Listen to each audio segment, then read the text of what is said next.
Hello, my name is Anubandh KATÉ. I'm a Paris-based engineer, and perhaps it's also pertinent to tell that I come from Maharashtra and from a village or town called Wardha, where Gandhi spent last more than 15 years of his life. And this is relevant because my guest today is none other than Christophe JAFFRELOT, who has written several books on India. But today we are going to talk about his book on Ambedkar, Dr. Ambedkar and Untouchability. But before I go into details, I would like to make certain disclaimers. A simple one is about Christophe surname, because I can safely say Christophe is more known in India than in France, and yet many Indians have a problem in pronouncing his surname correctly. So that's Christophe JAFFRELOT and not JAFFRELOT, because in French there is a simple rule which says that after the consonant, if there is no vowel, then you don't pronounce it. So it's Christophe JAFFRELOT. Is that a fair explanation, Christophe? That's a good one. Perfect. Let's move on. So, as I said, Christophe has written several books, but I will read few things about him because this is the first time Christophe, I'm hosting him. So I think it's important to tell. He is a professor of South Asian politics and history at the Centre d'études et de recherche internationale CERI at Sciences Po Paris. He's also professor of Indian politics and sociology at King's India Institute, London. He's a researcher, director at Centre National de la Recherche Scientifique CNRS Paris. He's also a visiting professor at the India Institute, King's College, London. He has taught at Columbia University, and it's interesting because that's where Ambedkar did his education as well, and where he bought more than 2,000 books. That's what Ramchandra Guha tells us from his personal collections and read them. He also had taught at Yale University, John Hopkins University, the Université de Montréal, and as a global scholar at Princeton University. He's a permanent consultant at the Direction de la Prospective of the French Ministry of Foreign Affairs. So that's about his academic responsibilities. I must tell that Christophe visited India for the first time when he had 20 years. He was 20 years old, and that time I was just 2 years old. So it's a long time, and he writes regularly in the Indian newspapers like Indian Express, The Hindu, The Caravan, The Wire. He has won the Ramnath Goenka Award for excellence in journalism. His publications on India cover aspects of Indian nationalism and democracy, Hindu nationalism, caste mobilization in politics, and ethnic conflicts. Similarly, on Pakistan, his scholarship has focused on Pakistani nationalism, Islamic fundamentalism, Taliban, Kashmir militancy, politics, and coup d'etat, and a lot of other things. Now, books about India, and I will name few of them because that's important, I think. Your first book was in French, was Les Nationalistes Hindous in 1993. I think this is very interesting because you were among the first ones to highlight the danger that RSS BJP posed to India. And 93 was the year of Narasimha Rao coalition period. Nobody imagined that there would be a turnover. Yeah, and that was my PhD. So I started in 1987, in fact. So you started early and published a book in 93. Later, L'Inde contemporaine in French, contemporain de 1950 à nos jours, 1997. Ambedkar, leader Untouchable in 2000. The BJP and the compulsions of politics in India in 2000. Saffron Modernity in India, Narendra Modi and his experiment with Gujarat in 2015. And this book was never published, Anu. Oh, sorry. No publisher wanted to take it. So finally, it was published only 2 years ago. I see. Under a different title, Modi's India. Okay. Okay, that's the same one. Fine.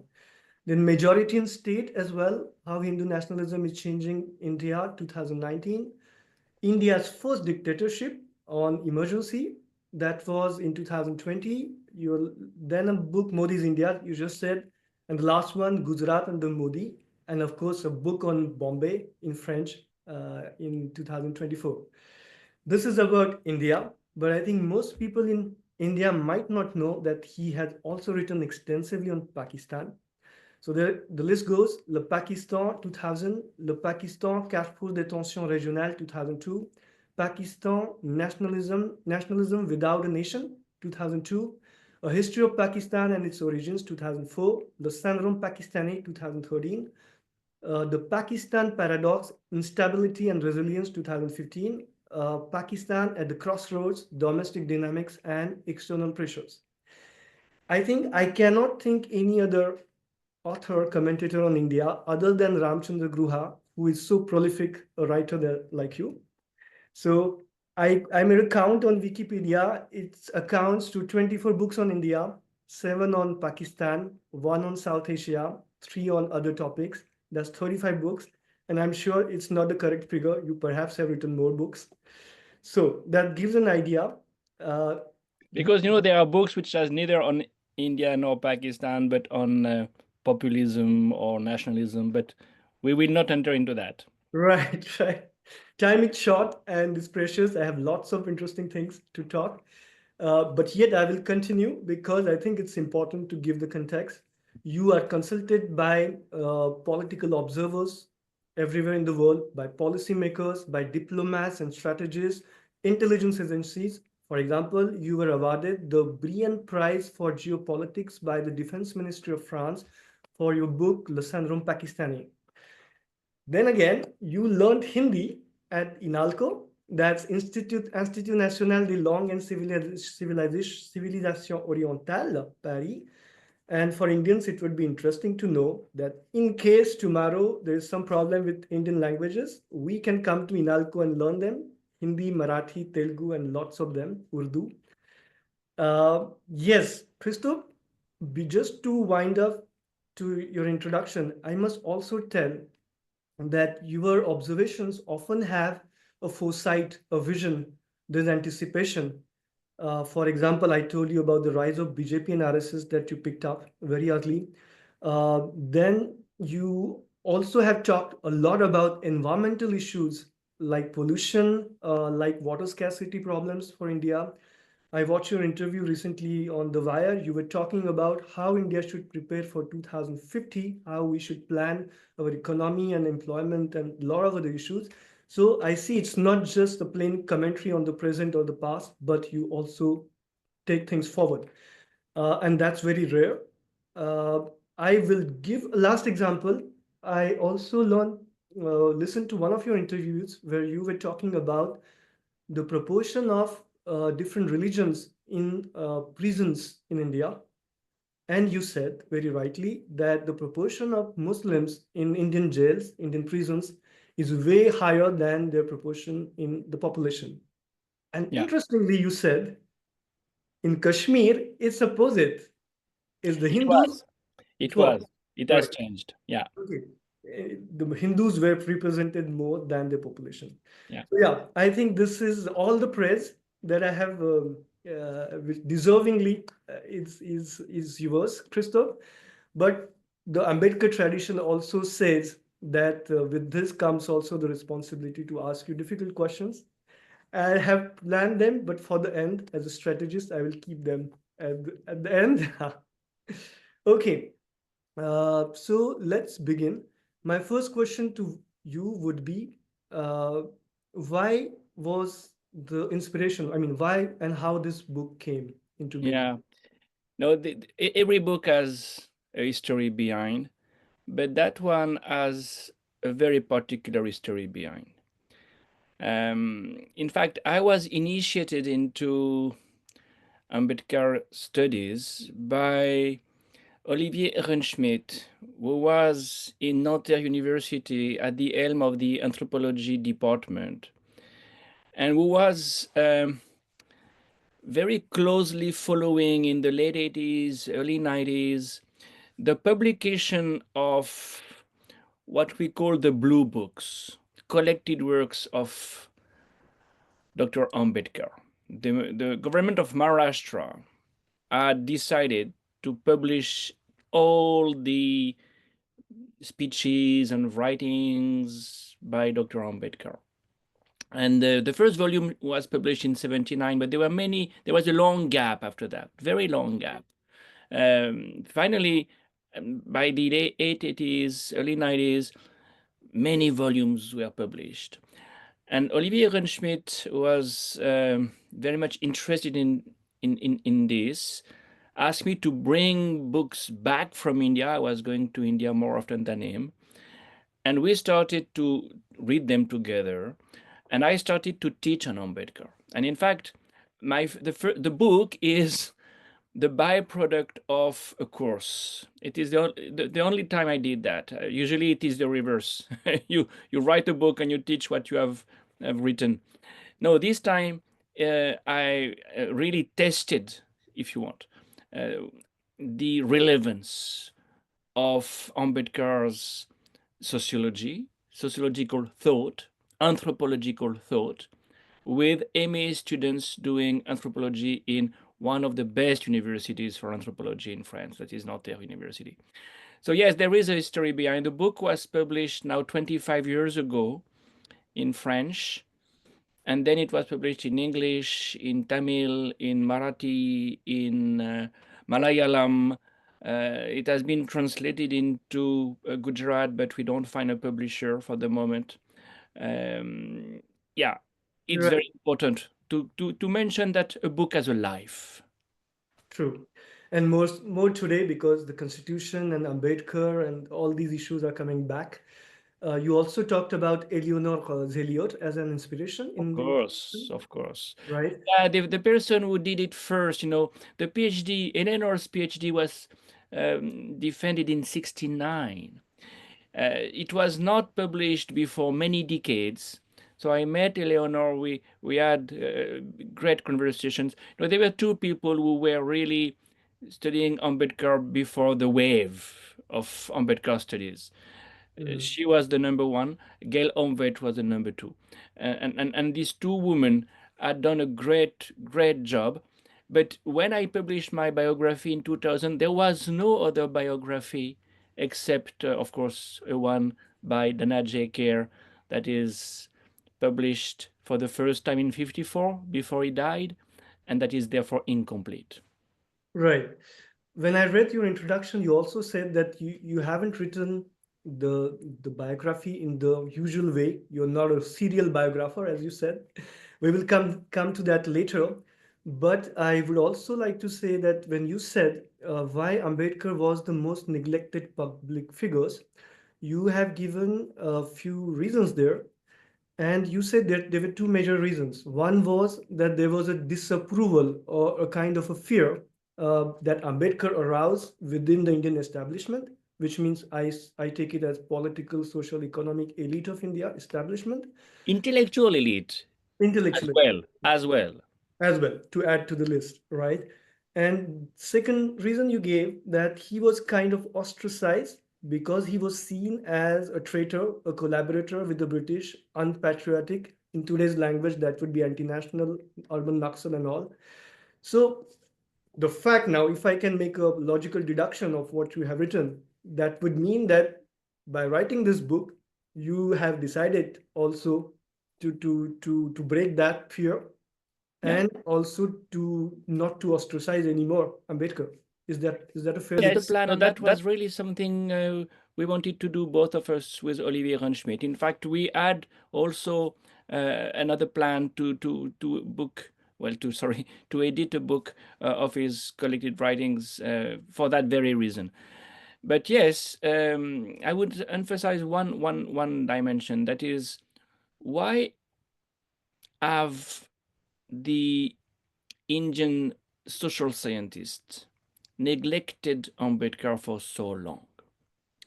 You can understand why politicians prefer not to refer to him. Fair enough. Competition for votes and so on. And you can understand why upper caste at large um, did not want to listen to him. But academics, and one of the subtext of that, I'm afraid, was precisely the resilience of prejudice. And when I published this book, when it came out in English, when I did the book launch in Delhi, it was very, very sad in a way to have to argue with senior colleagues of mine, and I will not mention their names, but saying in chapter one, you say Ambedkar was a sociologist. He was not. Of course he was. He had a very clear understanding of the dynamics of Indian society. But you know, the prejudice went that far. And there is one person I would name because she took my defense in this, you know, typical IIC debate in Delhi, that is Alice Turner. And Alice Turner, who was a great expert of Indian history. Well, Right. she was there when Mahatma Gandhi was killed, you know, so she was there for quite some time. And she was the only one who argued. But the point you are making, and is very important. Ostracism is indeed, sadly, the word. That's an irony because Ambedkar fought all his life against ostracism, caste ostracism, and well, it comes back to him. I would certainly take one name because that's in your book, and that's Arun Shourie. But Yeah. we'll come to that later if we have time. Hmm. Uh, Before I ask you more questions about the book, I have a general question, and it's a small game we can play. I have four freedom fighters in front of me. That's Gandhi, Nehru, Tagore, and Ambedkar, and whatever little readings I have done of them and observed their life, I have selected few adjectives for them, and I just wish you to either confirm or refuse. So I go with Gandhi. I read his Hind Swaraj, his autobiography, of course, and few articles in the Young Indian.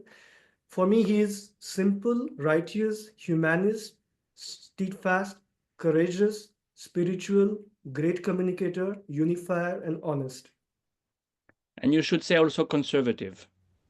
That's right. That's a good addition. The book is about also that. Then next is Nehru.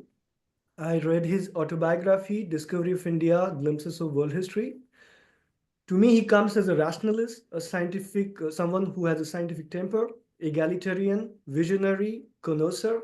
He's an idealist, broad-minded, with a large worldview, and yet at the same time, he has his feet firmly grounded in the Indian culture and society.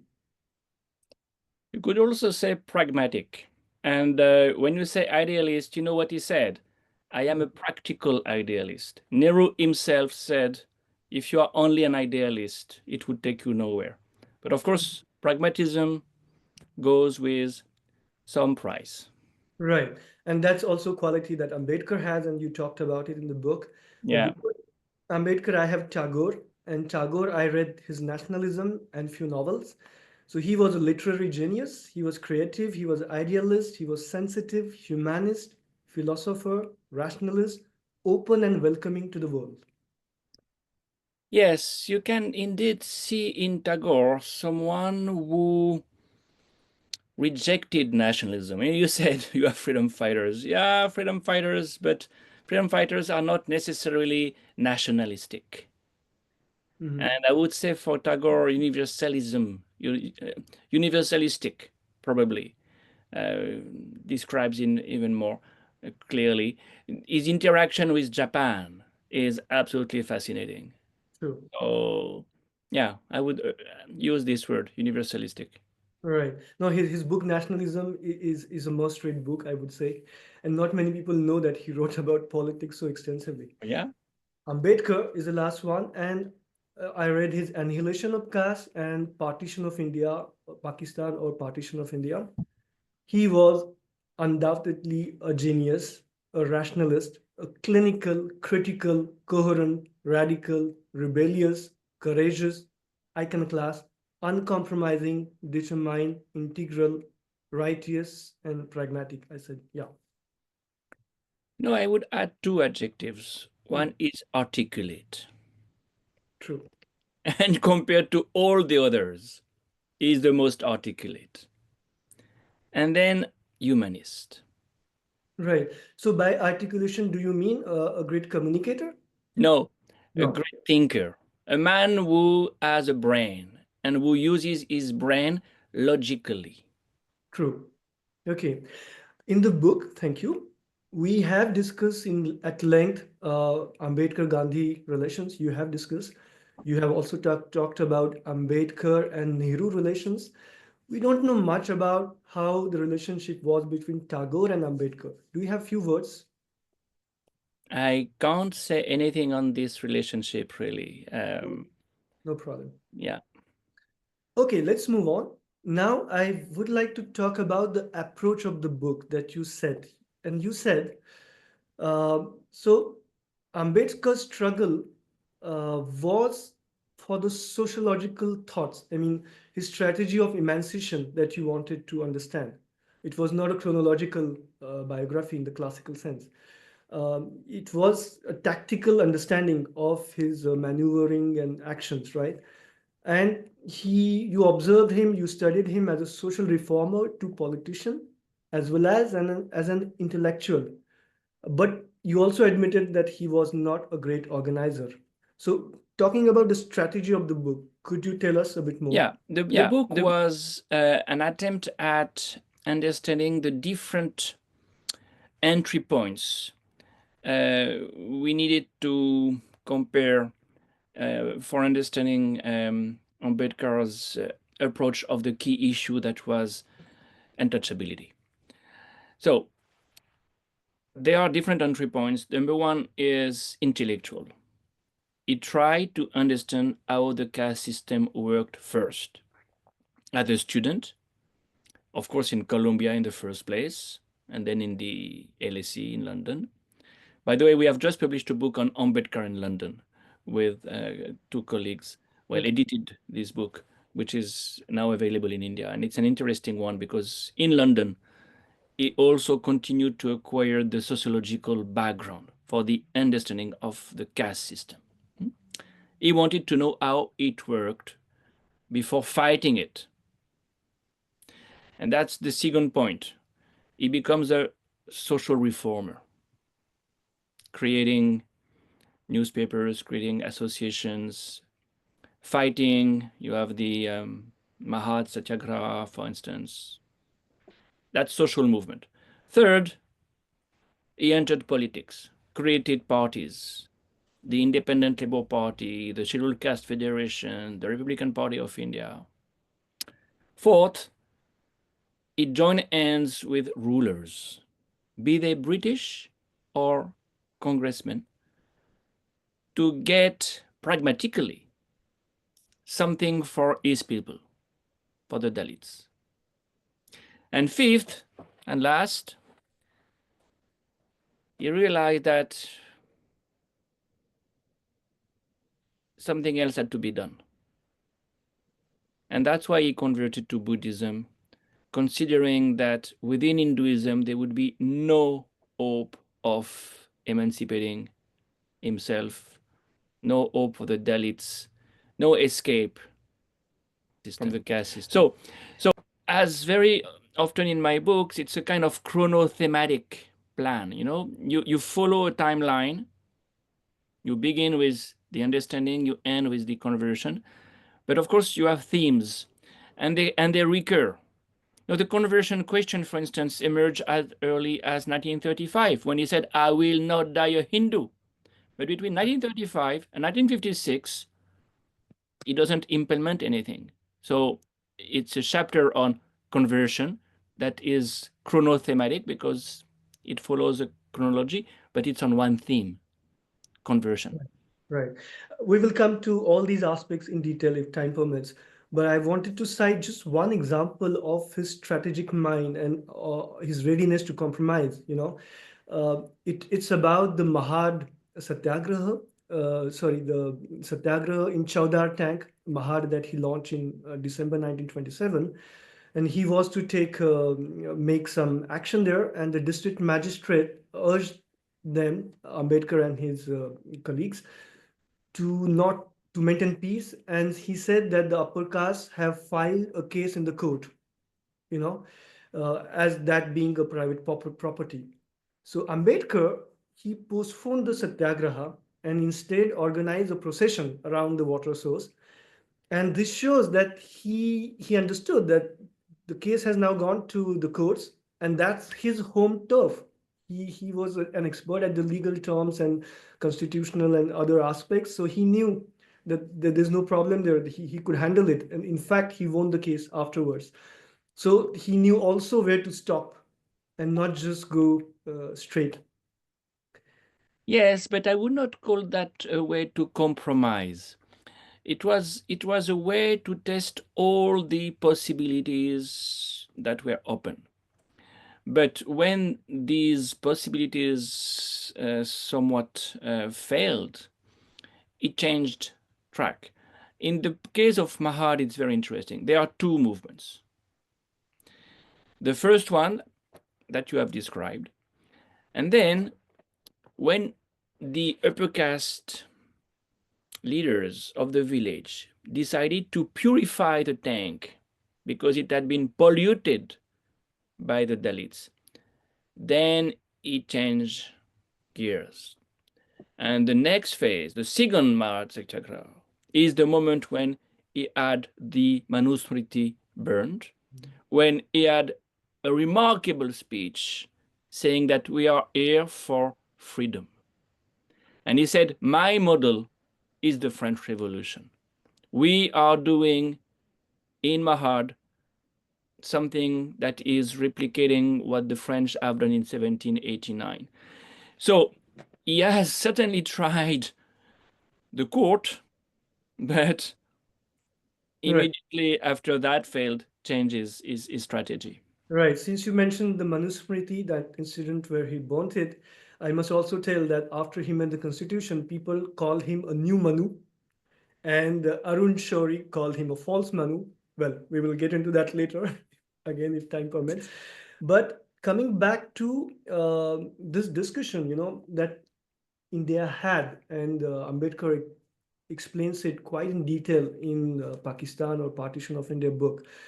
The question was whether India under Congress should take on the social issues first, social emancipation, economical emancipation, or political freedom. And initially, the group under G.V. Ranade was dominant, which advocated the social reforms. He died, and then Tilak and Gandhi came, and then there was no competition. The political won over the social. But Ambedkar asked a very fundamental and important question. He says, even if we get the freedom and that which we have today in India we have it, what is it meant for? It's meant to bring in social and economical emancipation of the people, right? So, and that's what he says as well, that after all, what are we having this liberty for in one of his speeches? We are having this liberty in order to reform our social system, which is so full of inequalities, discriminations, and other things, which conflict with our fundamental rights. He also said that the sole object of political power is the use to which it can be put in the cause of social and economic reform. So we see that Ambedkar has a very clear understanding of why to do politics. Do you agree? Certainly, certainly. Well, two things. One, he was in the beginning interested in social reform. But the Ranade of the world, MG Ranade in the first place, uh, talked about social reform and never implement anything progressive. Ranade is typical of this double speak.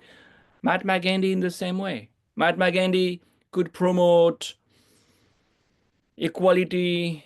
At the same time, he never spoke against the caste system forcefully, and if you want, effectively. When he had to choose between Indulal Yagnik and Vallabhbhai Patel, he chose Patel against the man who was really the progressive leader in Gujarat. And you could have many other examples. So it's not as if Ambedkar did not invest in the social reformers. They failed him. They did not reform society, really. So that's the second point you raise.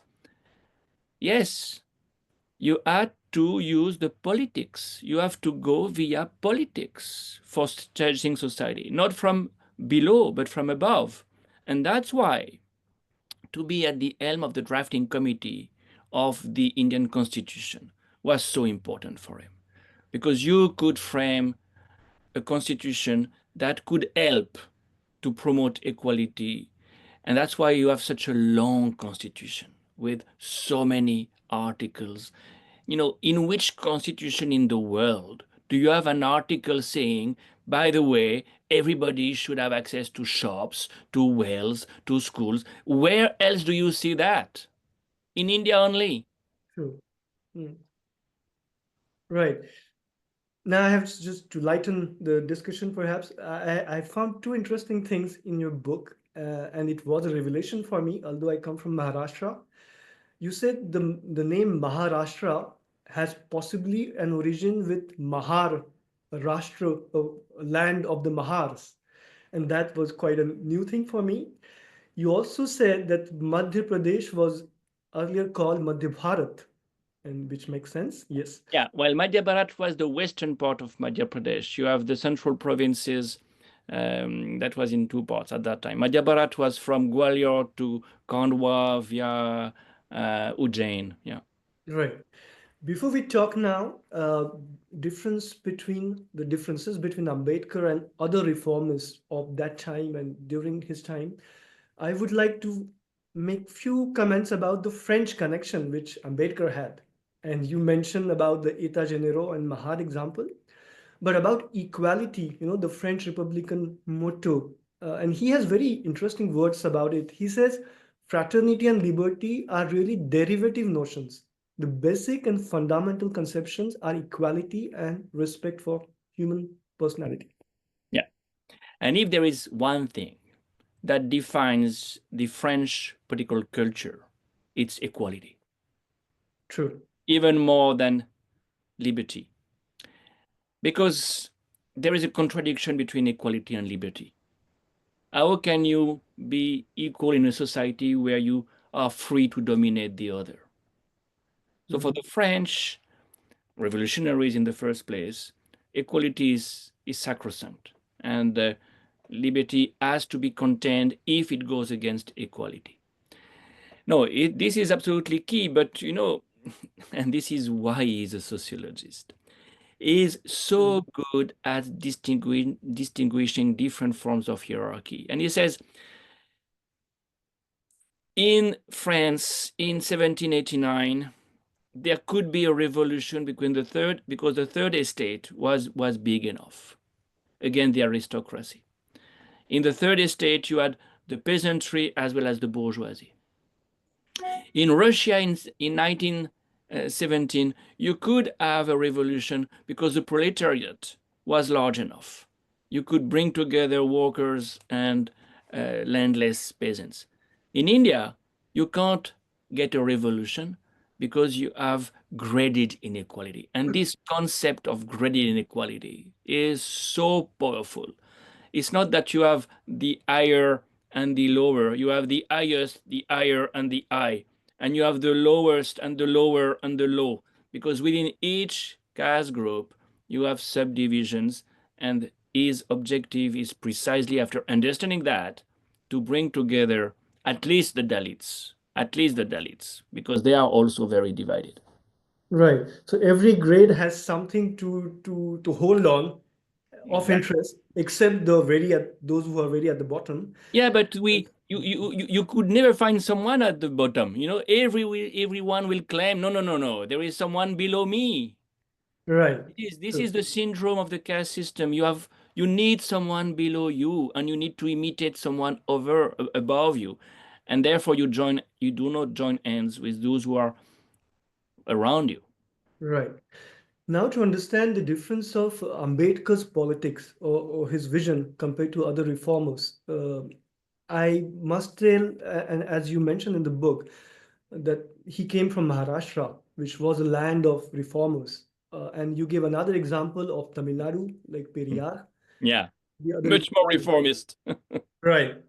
So I would like you, because there was people like Ranade I mentioned, there was Jyotirao Phule, uh, his Satyashodhak Samaj, there was Swami Dayananda Saraswati. We had organizations like Sarvajanik Sabha, Prarthana Samaj, Arya Samaj of Santaram and others, Harijan Sevak Sangh, and many others. So, and there was also this Sanskritization word that you use. And to me, as I understand, the main difference was that the rest, other than Ambedkar, they were trying to find solutions within the same system, trying to stick to the skeleton. Except Pule. Except Pule. That's Yeah, a different game. And in fact, one of the books, of course, Ambedkar wrote is dedicated to Pule, who was definitely of a different kind. You know, Pule is a Mali, is Shudra, and he is telling the upper caste people, you have invaded India, and we are sons of the soil.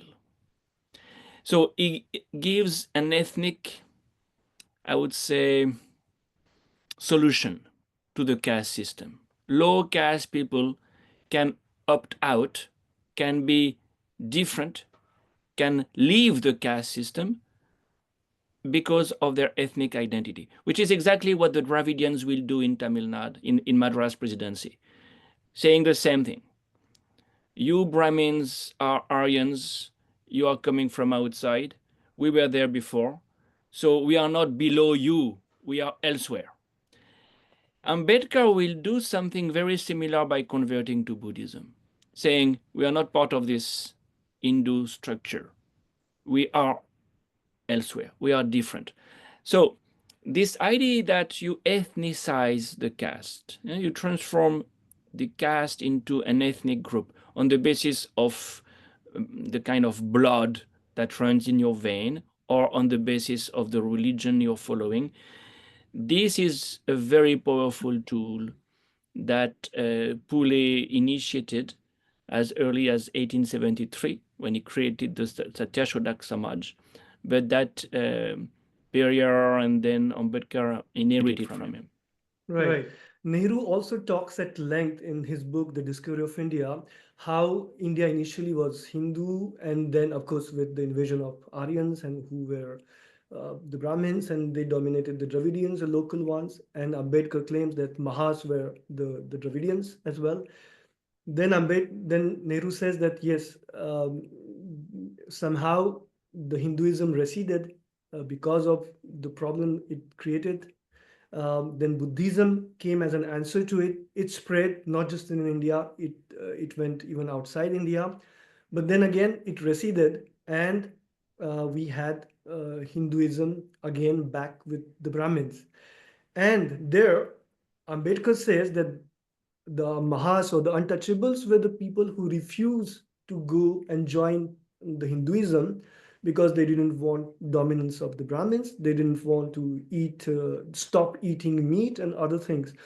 So I think that's a very interesting uh, argument, saying that we are going to Buddhism because that's what we were.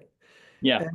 And this is very interesting because at the Pune Pact, and we will go in that in detail, when Gandhi in a way forced the hands of Ambedkar to sign that contract or pact, he said, with this you accept that you are a Hindu. No, this is an important bone of contention, um, and this is why I have added the adjective conservative to Gandhi. Gandhi wanted to retain what he called the Hindu unity at the expense of equality. And the Pune Pact is directly resulting from this objective to retain some unity, even if it meant some hierarchy and more than some.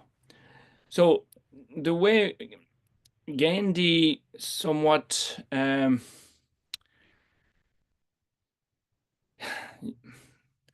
if you want, mediated between Madan Mohan Malaviya And Ambedkar was very unfair because it resulted in the loss of the main tool the Dalits could have had.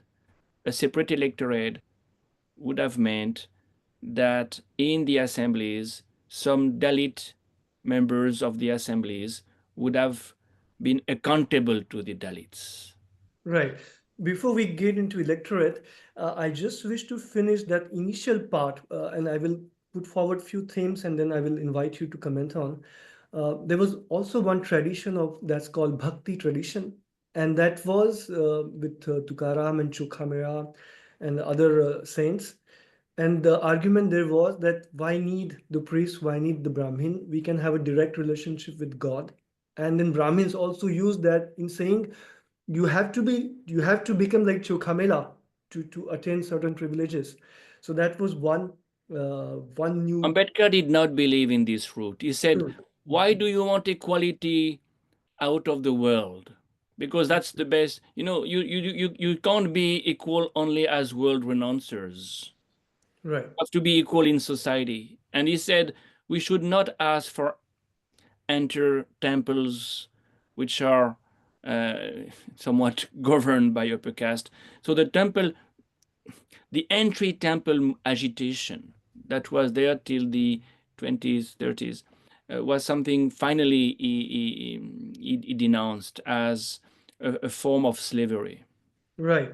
Could you please now in briefly explain us what is Chaturvarna, the different castes in India, uh, what are Dalits in this respect? Well, Although Dalits are not there. When you look at the initial system, if you go by the Rig Veda 90:10, that is the first time when you see the Virat Purush being dismembered, and from his mouth comes the Brahmin, from his arms come the Kshatriyas, from his hands come the Vaish, and from his legs come the Shudras. Dalits are not there. Untouchability is not in the Chaturvarna initially. And that's why Mahatma Gandhi could say, let's go back to original caste system. There'll be no untouchability, but there'll be caste. And if yeah. you retain caste, you retain hierarchy based on birth.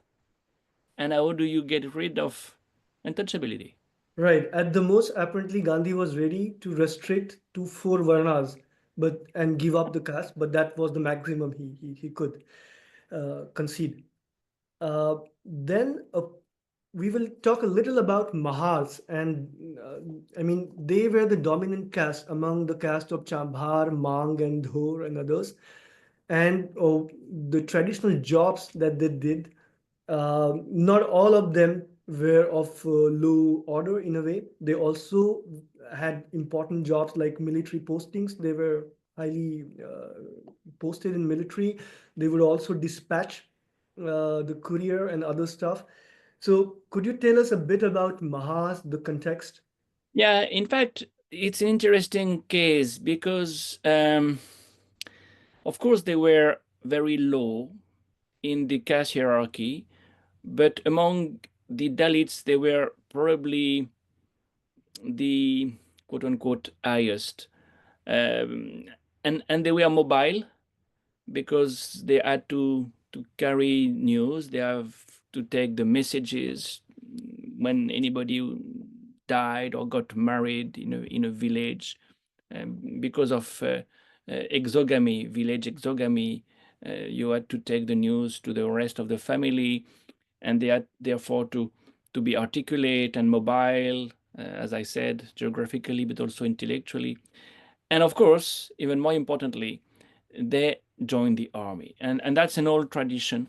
They had been there already, under Shivaji, under the Maratha Federation, and they continued during the British. Never forget that in Bhima Koregaon in 1818, the Mahars were the ones who defeated the Peshwa's army. Mhm. And it's still very much there in the memory of most of the Mahars, educated Mahars. When they when the British started to build cities, railway lines, ports, in Bombay especially, Mahars migrated to the city in larger numbers. And therefore, they were also in a better position to take the lead, to get education, especially when they came from a garrison, from a military family like Ambedkar. Because in the garrison, in the cantonment, caste was much less prevalent. They could get education more easily. Right. And since you talked about the representation in the British Army, it needs also to be told that the Britishers stopped their recruitment in 1892-93, I guess, because the Marathas complained that they wouldn't tolerate them. And yeah, which is kind of very strange. And it was the Peshwas, of course, who took usurped the legacy of Shivaji and other. We also know that aspect. Moving on, now I would, since we already talked a bit about Gandhi-Ambedkar relations, so we compared Ambedkar with other reformers, but I think with Gandhi, one would say that you also agreed in the book that Gandhi was nevertheless one of the most important Congress leader who took the issues of Harijans, of Dalits in his hands, and he highlighted it, so that credit is due to him. But his approach was very different than Ambedkar. As you said, he wanted the unity within the Hindu religion, and he somehow wanted them to stay with them. At the most, he was trying the religious emancipation of the untouchables and not enough for their social and economical or political emancipation. Which is also, I mean, I observed this that Gandhi keeps using the word scene in many times in his dialogues. It's a political scene to ask for Pakistan or whatever other. So that's religious connotation is always present in his dealings that we cannot ignore. To be fair with Gandhi, he also appreciated Ambedkar's contribution, his approach, his work. And then, as you wrote in the book, that apparently Nehru was pressurized to accept Ambedkar. And Guha also talks about it in his book, Makers of Modern India. But I couldn't understand why do you use the word pressurize? Did it need convincing efforts so that Nehru accepts Ambedkar? Wasn't that evident? Or Nehru would have been more than happy to accept Ambedkar, but Nehru was not the only leader at that time.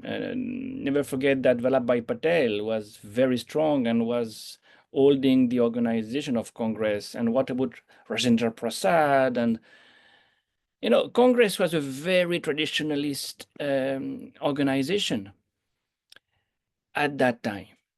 Nehru had to resign from the Congress Working Committee for forcing Tandon to leave not only to leave the presidentship of Congress because he had been appointed with the support of Patel. So Nehru was definitely not the I would say supreme leader that he became after 1950, after Vallabhbhai Patel died. 51 is really the turning point, 51, 52, when he could win the elections with a huge margin. So yes, there was a need for Gandhi to tell the Congress party we need a government representing all the different milieux of society, including the Dalits. Jagjivan Ram was there already, but he could not compete in terms of popularity, in terms of intellectual capability with Ambedkar. So Right. they brought Ambedkar in the government in 47. Right. Moving on, I have now the topic about the political parties which Ambedkar formed, and there are three of them: Independent Labour Party, Scheduled Caste Federation, Republican Party of India, as you mentioned. And initially, for ILP, the Indian Labour Party, so ILP had a larger base. He wanted to have a larger base, and that's why he included the class, the workers, rather than just limiting it to the untouchables. So it had, of course, but the Mang and Dhur and Chambhar apparently did not vote enough. Only Mahas voted to ILP. Then in Scheduled Caste Federation, he changed the tactic a bit, and he made it more for the untouchables, including Mang, and giving more representations to Mang, Dhor, and Chambar. And you will correct me. While for the RPI, Republican Party of India, and at the very end of his career, that was a coalition of Dalits, Mahas, Buddhists, I mean, scheduled castes, OBCs, and tribals. Uh, yeah, is it a But fair? what you see there is the oscillation between, on the one hand, is hope that he could be a mass leader representing the plebeians at large. And on the other hand, is other, I would say, priority that was to represent the Dalits. And that's why the names keep changing, the names of the parties. Labor on the one hand, Scheduled Caste Federation on the other end. And in fact, he failed on both grounds. He could never compete with the socialists and the communists, who were much stronger. He related to them. He related mostly to the socialists, mostly to Loya socialists. He was close to Loya. Whereas the communists, because they ignored caste and promoted class, were not at all his cup of tea.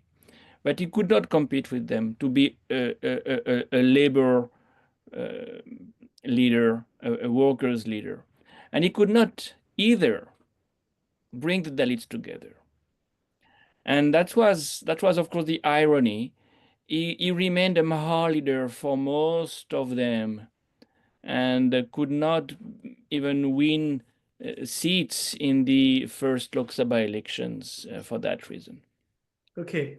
Now, in order to understand better the party politics of that time, could you explain us the different variants between the electorate? There was a proposal of joint electorate with reserved seats, and then Ambedkar said that he would require at least 35% of reservation for Dalits. Then there was separate electorate. Are there different other than these variants? And what happened? Tell us, please, in with the Mandal Ayog recently. I mean, in the 90s. How do we compare that? And what is the situation today? Well, Mandal made no difference so far as elections were concerned. The system that was established in 32, well, after the Pune Pact, has remained the same. There was never separate electorate for Dalits, never. What we had after the Pune Pact was you had primaries. Only Dalits voted for Dalit candidates who would be allowed to contest elections in reserved seats, but then in the constituency, everybody would vote. And Dalit voters would always be in a minority. But at least those who contested had been pre-selected by Dalit voters only. And that is what disappeared in 1950, because Vallabhbhai Patel was not in favor of anything that would give more power to the Dalits. And in the minority committee, Ambedkar finally gave up. He did not try even. He did not try to retain this idea of primaries.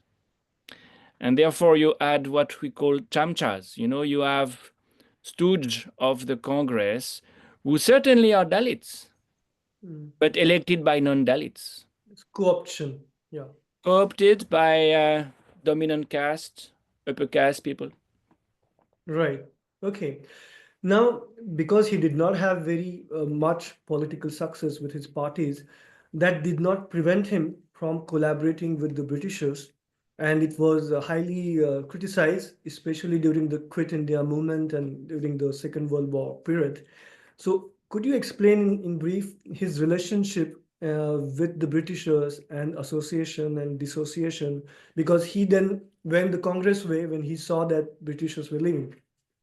Yeah, no, this is why you can call him pragmatic and not opportunist. The opportunist is promoting his own agenda interest. The pragmatic is someone who adjusts to circumstances for pushing the same agenda. And Ambedkar's agenda has always been in favor of Dalits. So in the 40s, he considered that to promote the interest of the Dalits, to collaborate with the British was a good idea. In a very specific context, you had the Quit India movement, all the congressmen who had governed states after the 1937 elections had resigned. So the British were really looking for Indian collaborators. And he agreed to join the Viceroyal Council as a labor minister in 42, August 42. And that made a big impact. You can't imagine the number of laws, labor laws, welfare-oriented laws that come from that time in India after independence. He is really the first one who pays attention to the workers, because most of the workers, many workers, are from the lower caste, and therefore it's a good way to help them. Right. But if I can play a devil's advocate, I would ask you with the same logic, why would Savarkar not be called a pragmatic? Because he was also not doing it individually for himself. He was doing it for the Hindus, for the greater cause. You can call him pragmatic. I have no problem with that. But Savarkar followed a different agenda. He Mhm. wanted to be sufficiently skilled for fighting Muslims. And pragmatically, he thought that collaborating with the British was the best way to fight the Muslims. In particular, one of the murderers of Mahatma Gandhi, Apte, had joined as a follower of Savarkar, on the invitation of Savarkar, had joined the British army to know how to kill, to know how to use firearms. So pragmatically, they followed the same agenda, that was how to get prepared for partition, how to get prepared for fighting the Muslims. So you can definitely call Savarkar pragmatic in the sense Okay. that he was following also the same agenda as before. Uh, Right. I there's this Quit India movement that we talked about, and in the book Pakistan or Partition of India, Ambedkar argues that the Quit India movement was launched by Gandhi in a way to bypass the Muslims, somehow get the independence, so that we don't have to share power or territory with them.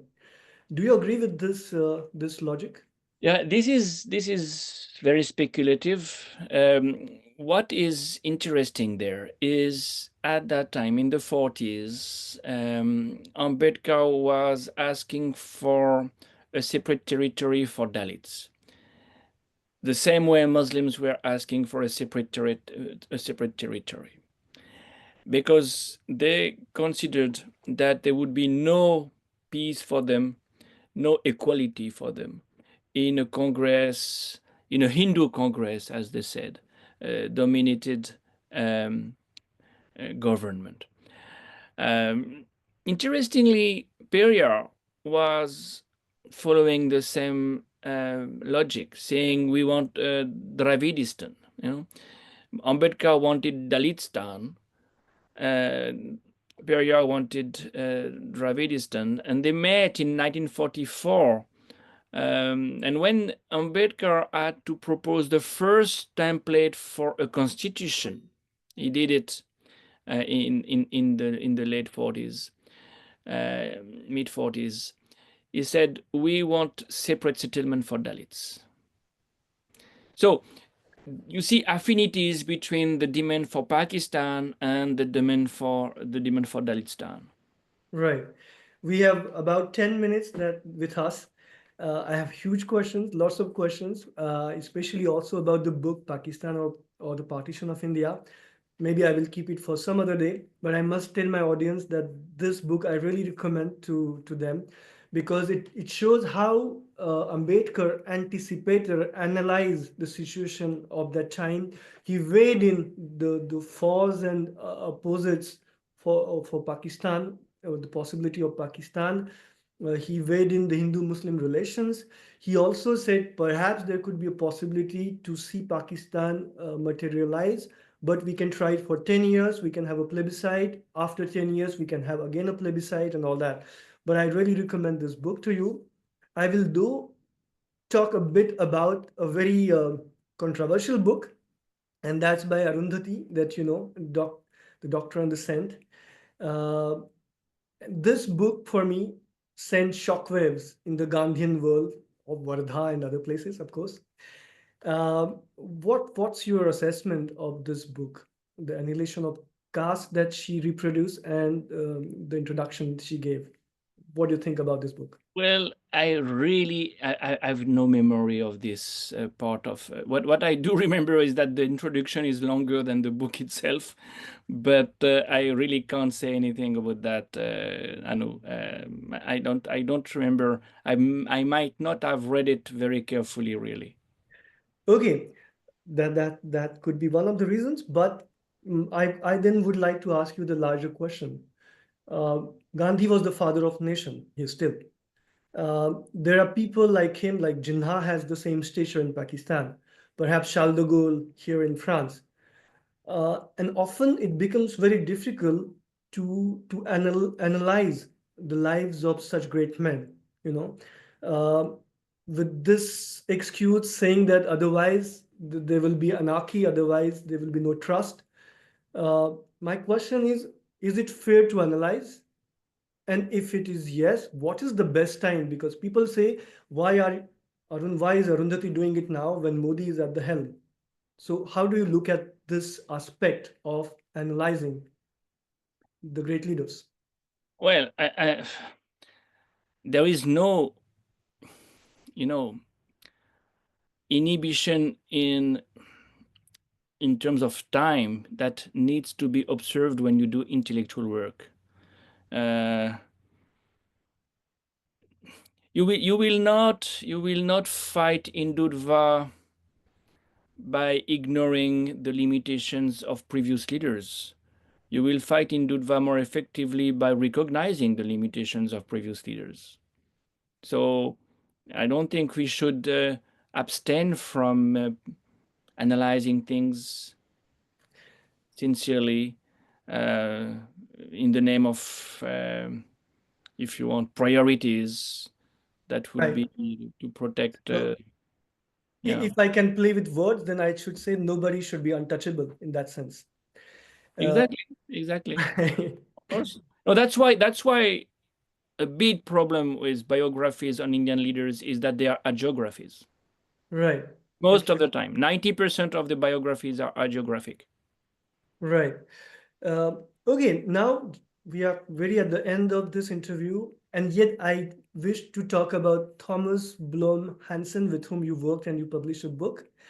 Now, to conclude on this book of Arundhati, he writes in the praise of Words of Praise, Roy's essay is punchy, eye-opening, and provocative. There is very little left of the saintly stature of the Mahatma once Roy is done with him, while Ambedkar, quite rightly, is left standing as the man in full control of his senses and his very considerable intellect. You wrote about this book, although you say you haven't read it perhaps No, correctly. no, Or but I read, no, no, Anu, yeah, Arundhati Roy was supposed to write a preface, okay, and we were supposed to write something on the new edition of An Nation of Caste, a very important book. okay. So that's what I did. Okay, so I just read what you wrote. You said this annotated edition of Annihilation of Caste was long overdue. It makes available to all a major text of Dr. Ambedkar's, where his intellectual engagement with caste is best articulated. The copious footnotes give the reader a sense of direction and all the additional information needed for making sense of the text, including the translation of the Sanskrit shlokas Ambedkar used it to document his analysis. This edition is truly a remarkable achievement. Yeah, My, we did my, the footnotes. right. My difficult question for you was this, because apparently you haven't said what Thomas Blom Hansen said about the scrutiny of Gandhi. So were you being politically correct when you wrote this? Not at all. No. I was asked to look at the new edition of this masterpiece that is Annihilation of Caste, the 1935 book by Ambedkar. This new edition is remarkable. That's what I had to do. I'm not, you know, anything but a clear observer of Ambedkar's thought process. And as I said, of course, the controversy between Ambedkar and Gandhi was absolutely normal. Ambedkar wanted to annihilate caste. It's in the title of the book. True. Mahatma Gandhi wanted to restore Varnashrama Dharma. They were bound to clash. And this is why I call Gandhi, and I add that to your list of adjectives, a conservative. And on the contrary, Ambedkar as a humanist. Because humanism is incompatible with caste and incompatible with the Varnashrama Dharma. Right. So yes, one if one reads and when one reads your book, of course, it's clear that you put things the way they are. So there's no hiding from it. And now we are reaching really the end of this interview. To bring now things to the India of today, I have a question. Can we say that Modi has proved right the fears of both Jinnah and Ambedkar? Because that was what was feared at the day of during the partition, that there will be Hindu dominance, which Yeah. will. So Yeah. has he proved them right? You know, the problem is that this is counterfactual. Certainly, Muslims are oppressed in a way Jinnah, quote unquote, anticipated, but they are also that oppressed because Jinnah created Pakistan. If you had not 10% of Muslims in 1947, but 20% of Muslims like before partition, if you had still a Muslim elite in India after 1947, you would not have this kind of decline, educational decline, economic decline. So it's really counterfactual to say, look, we were right. We created Pakistan for good reasons. Look at what is going on in India. Well, what is going on in India is also because of those who left India, Yeah, the elite Muslims. right. And yet I would say with this context, it's a magic that India remained away from RSS and BJP for so long, and that's really credible for Indians. Now, the last question is about, you also talked about some emotional aspects that this book generates, appeal that this book makes. And one incident that you quoted in the book, or it was in Guha's book or somewhere else, I think it was in your book, is the incidents when Ambedkar goes to Baroda and he cannot find a room to rent. He he simulates, or this he says as if. He claims he's a Parsi. Exactly, yeah. He claims he's a Parsi. He gets the room, but then he's found and he's evicted. And then he cannot find a room and he cries. And the next day he goes back to Bombay. In this book, you have written at the entry, I mean, the introduction, that you dedicate this book to your son, Milan or Milan. I don't know, it's a Russian or Indian It's name. Czech. It's Czech. It's Czech, sorry. So it's Milan, the pronunciation. Yeah, Okay. Because Milan in Hindi means union. I know.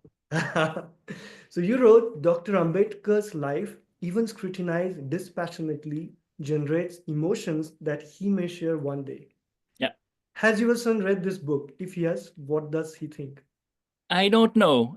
This is really not a question I can respond to, but the emotional part definitely is there. You know, I decided to work on low caste people, not only Mahars, not only Dalits. Early on, just after completing my PhD in the early 90s, when I was myself confronted with this kind of inhuman treatment of people. And I was in a bus that was a night bus. I was traveling from Bombay to Bhopal, long trip at that time. And I saw a man with a young boy, his son, begging and turned down.